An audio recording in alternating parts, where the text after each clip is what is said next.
Y'all, I asked my husband, what do you want for dinner? And he had the caucasity to say open meat loaf sandwiches. What? That is so random.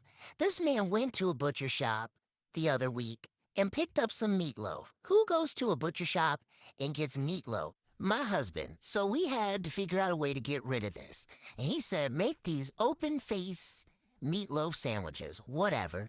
So I opened this thing up and there is no seasoning, y'all. Look at this. This was pure ground beef. This is what happens when you send a man to the store. Shit like this. You have a chef for a wife, and we're not even gonna get into that. Anyway, so I broke down this meatloaf and looked at it, and there was only like maybe some specks of onion in there. I didn't see anything in this so-called meatloaf. So, baby, here I am to spruce this up. And I'm mad because I already cooked meatloaf this year. Meatloaf is a once a year type of dish, okay? It's like lasagna to me. That's a once a year dish too that I'm gonna cook.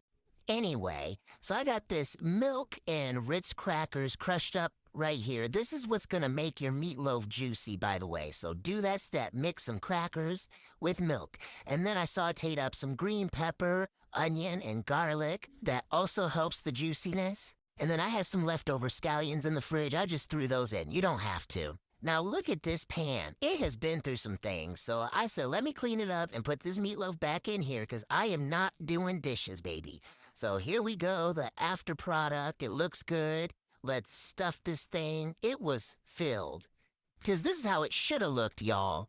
Now, I cooked this at 350 for about an hour and a half. And now I use barbecue sauce. If you like ketchup, go for it. But I put the sauce on and then put it back in the oven for another 15 minutes. And you can't forget the sides, so I whipped up these creamy mashed potatoes. And I made some mixed veggies as well. Now, look at this meatloaf, y'all. Scrumptious. Now, why did my husband also have the caucasity to get this thin-ass white bread? Whatever. I made it work. I have not made meatloaf open-faced sandwiches since I was a head chef at a retirement home. Like, old people love this dish. But I ain't gonna lie, I hooked it up. That meatloaf was juicy and delicious. So my hubby might have been on to something, but don't tell him that. Do not let that man know he was right.